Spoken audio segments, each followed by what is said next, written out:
but I see Bryan is here, so I will pass over the mic to him. But thank you all so much for having us today. Really appreciate it. Thank you, Sam. And so, Bryan, we will hand it over to you. Bryan Ailey is the VP and CDO of People Inc. And Bryan, thank you for joining us today. And we're really excited to hear more about Lightfoot Apartments and some of the other activities that People Inc. has happening here in Culpeper County.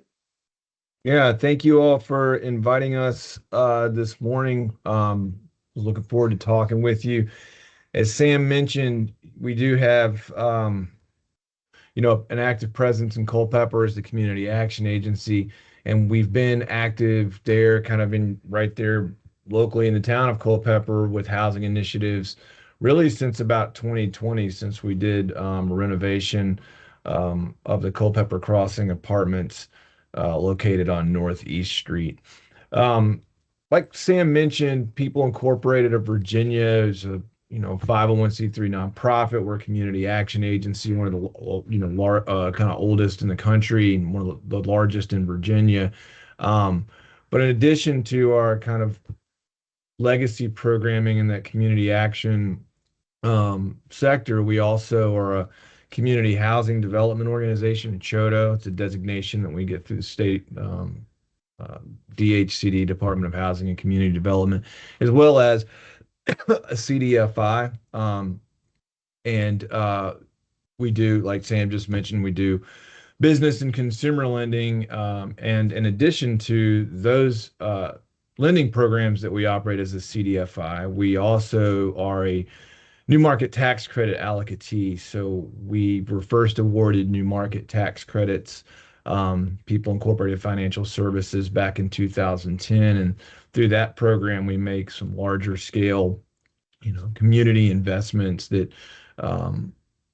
really seek to spur economic development in Southern and Central Appalachia. So People Incorporated is kind of a complex organization just in terms of the affiliates that we have: People Incorporated Housing Group, People Incorporated Financial Services, and then kind of the span of what those affiliates plus the parent company can do in many communities across our footprint, which at this point is, I think, Sam will correct me if I'm wrong on this, but I think it's 17 counties and cities across the state. We just added Winchester last year, I believe, so it took us to 17. Like I said, People Incorporated Financial Services does small business and consumer lending, as well as deploying new market tax credit allocation. Just on the new market side alone, we've seen an investment of over $209 million since 2010 in a 9-state kind of Southern Appalachian area. Virginia, of course, is included in that 9-state footprint. We are the only rural community action CDE in the country. There's not any other community action agencies that have a new market tax credit program. We were just awarded $45 million in new allocation a few weeks ago, so we're really excited about that. So we're actively evaluating projects across that footprint, inclusive of Virginia, for places where we can reinvest in manufacturing, community facilities, that type of thing, to try and bring jobs back and economic development into areas that need that, into qualified areas. We also have been awarded and have a pretty significant amount of funding right now for small business lending. So we would love to be deploying more of that capital into the Culpeper area. Stephanie Lillard really works on our CDFI side in that program and has a couple of lenders that cover that area. So there's a lot of excitement about our ability to provide capital financing for those that may not be able to access it through traditional banking or more competitive rates. I think I don't work specifically in that program, but I know that program right now has a significant amount of capital behind it, and we're very interested in making loans and actively trying to get engaged in the Culpeper area to find an area that we can serve. Like Sam said, we don't seek to duplicate services, but we seek to kind of round them out or enhance them or offer something that's a missing gap. And so Big catalyst behind that is having the capital to do it. So, over the last couple of months, having that new market tax credit allocation come through, having some lending capital in the area are both uh, big wins, we think, organizationally. On the other hand, we have the People Incorporated Housing Group, which is why I'm here today to talk to you all about the housing activities. And as a CHOTO, we've been actively developing multifamily properties across the state since I started with the organization in 2007, and that was really on our really our first project. And since 2007, we've built a portfolio of about 1,200 apartment units in about 32 different apartment communities across the state of Virginia, and then down into Northeast Tennessee. And in 2009, when we expanded our service footprint to include the Shenandoah Valley and a couple of counties up there, that's when we started to see growth kind of in your area, in the Shenandoah Valley, and then kind of the north central area of Virginia. And for many years, the only housing projects that we'd had up there really were a couple right there in Woodstock area. We had Valley Vista Apartments, and we had Tom's Brook School renovation. But around COVID, we had the opportunity to buy a building in Culpeper and then another one in Fauquier County in Remington, and we did renovations on both of those. And that was really kind of our first entry point into the housing market in the Culpeper area, which eventually led us to the opportunity to work on the Lightfoot Apartments. And the Lightfoot project really came about through kind of that gradual process, right, of 2009, kind of expanding our service area, looking for opportunities. 5, 6, 7, 8, 9 years, we built a project in Page County, a new construction project, and then we're looking, into Culpeper, and we find some renovation opportunities, so we take advantage of that. We successfully delivered the Culpeper Crossing Apartments. It's 28 units. We won a Governor's Housing Award for that. We were recognized by the State Housing Finance Agency for really the best renovation project of that year. And then we had a board member in the Culpeper area, Lisa Peacock, who's very active and worked with Department of Social Services and kind of identified an area over near Lightfoot Street that she thought the town and the county might be interested in having a project put on, or at least consider it. And so that's when we really set our sights on a new construction project inside the town limits in Culpeper. And I'm going to try to share my screen, so if you bear with me. Can you all see that? Yep. Yes. Okay, good. Not the most tech savvy person on my team, so I'm trying. So I'm not gonna walk you through a 30-slide PowerPoint, so don't worry, nobody's gonna fall asleep. So this is the development. This is kind of the outcome of a really long arc of growth for our organization, kind of really culminating this year with the Lightfoot Apartments. It is our largest new construction project to date. So it was 60 units across about 60,000 square feet of residential space. We do have a community building with an office in there. So a 60-unit development for us as an organization is a large development. In the state, I'd say that's about average. So you get up into Northern Virginia, and I'm sure you all are even more familiar with this than I am. I mean, developments get very big very quickly. There's a scalability, and then there's a mixed use component, and then there's, density bonuses, and it becomes a lot more complex the more urban you get. Culpeper really represented a nice sweet spot for us organizationally. At our core, we've been a rural organization, right? We're out of Southwest Virginia. We've expanded up into the Northwest, North Central area of Virginia. We do a lot of hard to do deals. So we really have a kind of a rural identity, even in our new markets program, our lending. We serve a lot of balance of state, what we call the balance of state. So 60 units to us is a big project, but it's a good size. And this is the second one we've done that's, near that size over the last 5 years. It represents a good balance and density for the type of localities that we serve. Of those 60 units, we've got 1, 2, and 3 bedrooms. So we have a variety of units there. We do have a playground in this particular development, which is not fully installed yet. We had to get a couple of extra pieces, and so they're on order. And then this one represented some challenges. I don't know if you all are familiar with the site. It's over kind of near the Head Start and early Head Start facilities off of Lightfoot Street. It was real tricky to navigate, very compact, had some topography that we had to kind of deal with. And I was actually pretty impressed. Our engineers were actually able to get 60 units plus all the required parking on the site. As a matter of, both program objectives through the state housing authorities tax credit program and just kind of as a matter of mission, we typically serve in these developments 40, 50, and 60% AMI, area median income individuals. And the reason being is the primary funding source for these projects, really the catalyst for getting these projects off the ground and keeping them affordable, is the low income housing tax credit. That really is kind of the backbone of our CHOTO, of People Incorporated Housing Group, is the tax credit.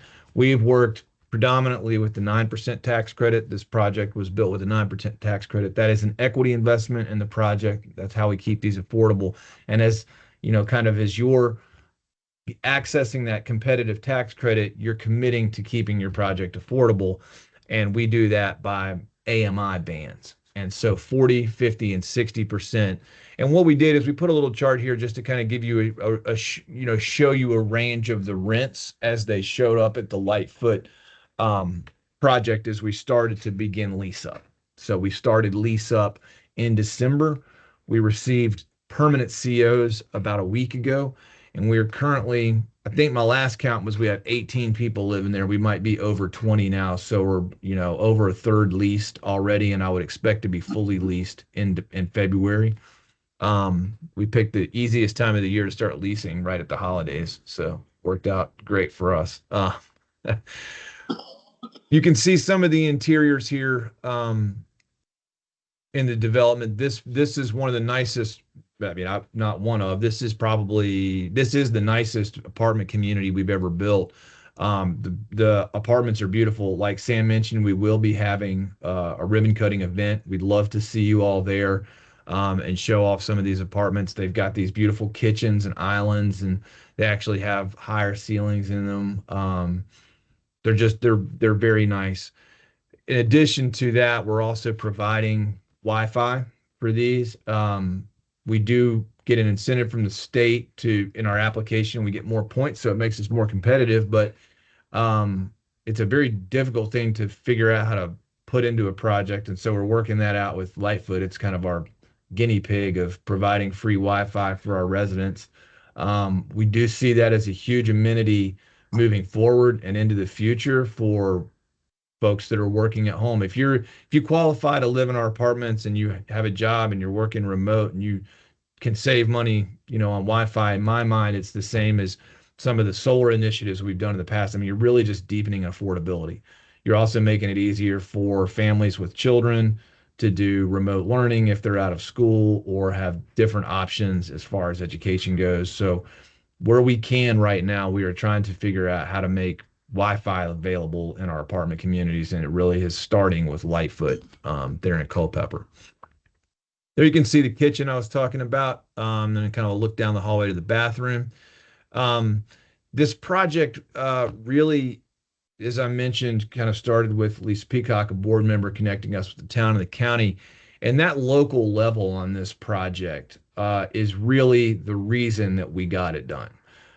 We initially entered into a tri-party MOU with the county of Culpeper and the town of Culpeper on, I think it was 3 lots. It's been a little while, but I think it was 3 different parcels that we finally got them, consolidated and then zoned appropriately. But the town and the county really came together to find a way to make this project work. And can't say that I've done out of all the other projects we've ever done, I've had one where I had both of the localities have to come together with the developer, with their community action agency, kind of in a tri-party arrangement and really figure out kind of a strange, a little bit of a strange lay. I mean, I'll go back here. You can kind of see how the development wraps around some of the residential. So it's not a natural box, to just build on. And that being able to take that, consolidate it, and build a site plan on it would never have been possible really without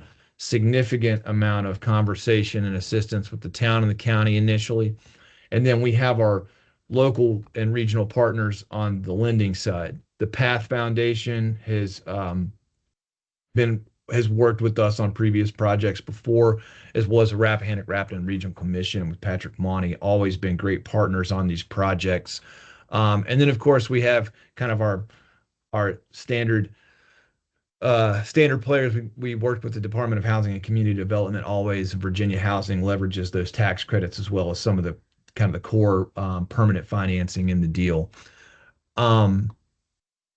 There's another aerial overhead of it. So altogether, this project took us a while to get off the board, mainly because the approval process was long, but we actually built it about a month ahead of schedule.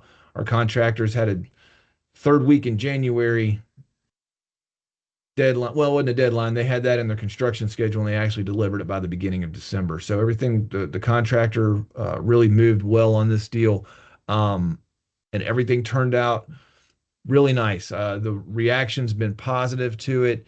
We do like the location. I think I mentioned in there, we're right adjacent to the early childhood and Head Start facilities, and we did connect those with a sidewalk. So this is integrated into a place that makes sense, especially for families with children moving in. This is a great example of what we are doing now and we want to do more of in our service area. And we're really truly appreciative to the community of Culpeper, the town, and the county for the opportunity to put a project like this on the ground, show that it can be done.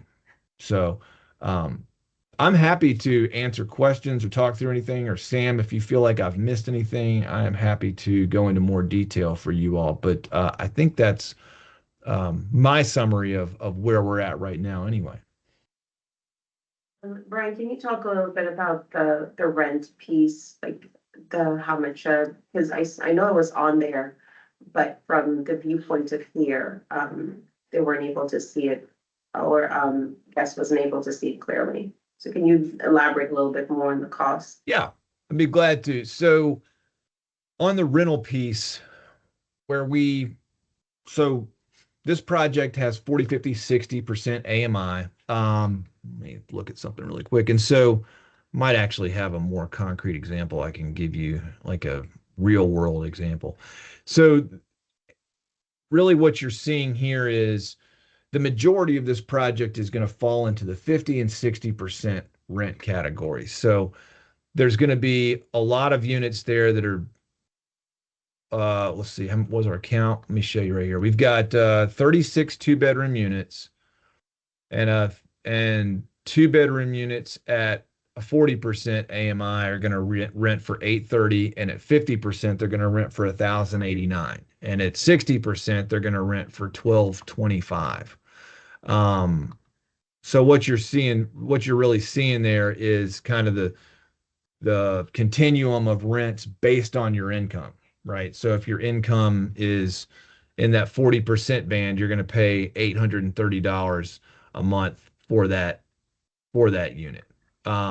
Likewise, your 3 bedrooms, they go up. If you're a 3-bedroom unit, 4 or 5 person household, and you're making 40% of the area median income, your rent is going to be $945 a month. Most of our units fall into that 50% band, by and large, and then we have smaller subsets that fall into that 40% and then into the 60% range. Bryan, you obviously mentioned Lisa as a driving force behind this. Are you working with Department of Human Services and Department of Social Services to find those residents that qualify for those rent categories, or how are you identifying those that you're leasing to? Right. So the sh the short answer is we do, but it is not the primary catalyst behind leasing the unit. So we we give Section 8 priority to these deals. So if somebody has a voucher, like if they have a Section 8 voucher from the local voucher administrator, they can advance themselves on our waiting list, right? And our waiting list right now, I think it's about 80 to 90. And so we're working our way through that, qualifying people. Now, of that 80 or 90, they're not all qualified. That's part of the waiting list process, is us vetting that people, it's a network casting, right? Like you have to make enough to be able to pay rent, but you can't make so much that you don't qualify for the housing. And so we do partner with local organizations, and we do get referrals with some frequency for developments. But I'd say that the vast majority of what we're getting right now really is, and we're seeing this across our portfolio as housing demand in the state rises, right? I mean, it's just an ever increasing need.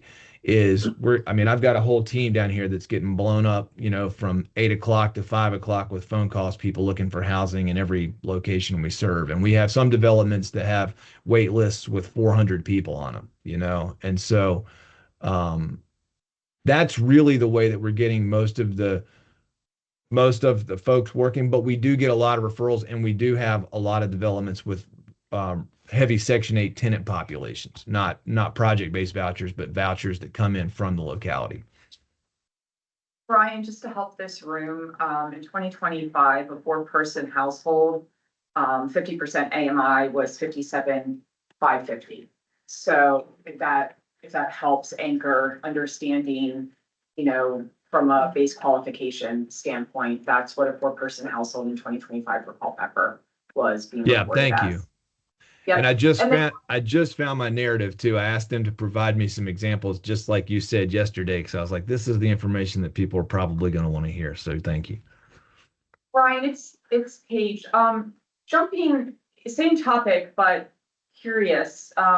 Sessions active, obviously in Richmond.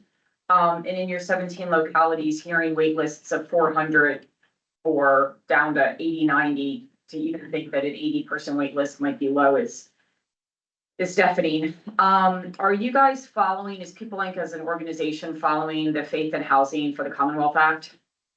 And are you guys an opinion on that? That's the act. Go ahead. Yeah, I can't say that I'm deeply familiar with that as I sit here right now. No. That's fine. It's the act that empowers religious organizations to build affordable housing on their land. Part of the legislation, though, does have components where there would be overriding of certain local zoning restrictions, allowing by right developments for projects meeting specific affordability criteria. And so, we're Dillon rural state, so it's going to impact every locality differently. But I was just sitting here thinking, I think Culpeper is such an incredible example from what both elected bodies were able to do to help make this project viable. But to be able to find land, especially land that might be located within public transportation, is, yes, I'm assuming, one of your greatest challenges. Yep. All the good land's gone. That's what they say. No, I think you're exactly right. And actually, even though I'm not following necessarily that legislation close enough to really speak to what's in it or the technical side of it, I will say that we are also, and have been for like 5 or 6 years now, actively partnered with an American Legion post in the Manassas area.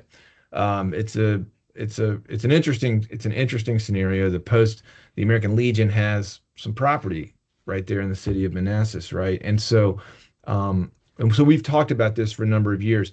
There are community-based organizations and faith-based organizations that have assets, land assets, and then they have a vested interest in the communities in which they serve, they live, and we're increasingly seeing interest in, because, like I said, the housing I mean, I don't like to talk about the housing crisis, but because it's always been there, but the housing crisis is becoming more and more acute. We're seeing more and more, organizations say, well, if I have an asset, how can I help? And we have talked to a number of churches over the years. We've seen some opportunities there. I've actually been talking some with Rob Seidel recently, and I know he works with FaithWorks in the Winchester area. So I know there's a lot of opportunity out there. I probably should take a look at that.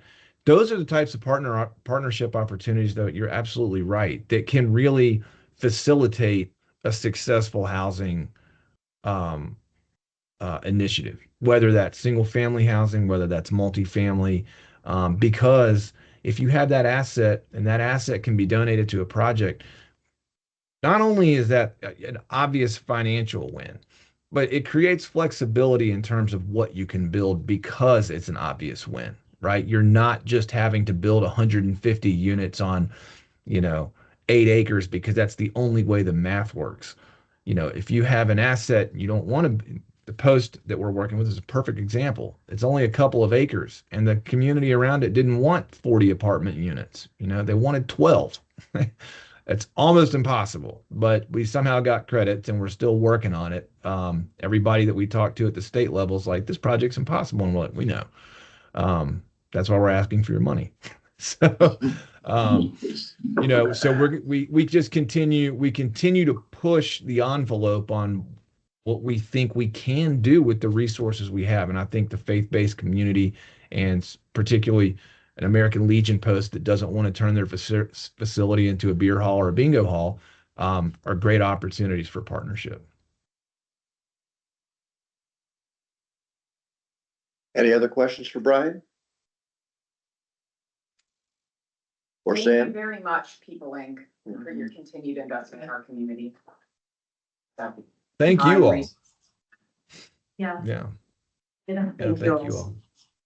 I'll We really appreciate the opportunity working in y'all's community, and we've really enjoyed working there. So we really do appreciate it, and we'd love to see you all at the ribbon cutting.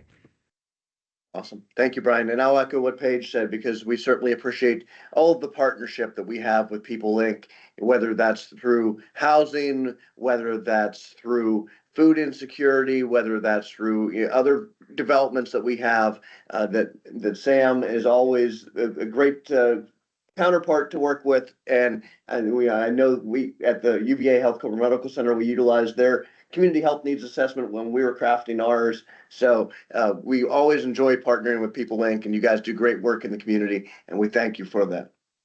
Well, thank you all very much for the opportunity to speak with you this morning, and say hey to Sam. Hopefully I'll see Sam soon in person. You all enjoy the rest of your day and meeting. Thank you all. Hopefully we'll be working in there some more. Thank you, Bryan. Thank you, Bryan. Right. See you all.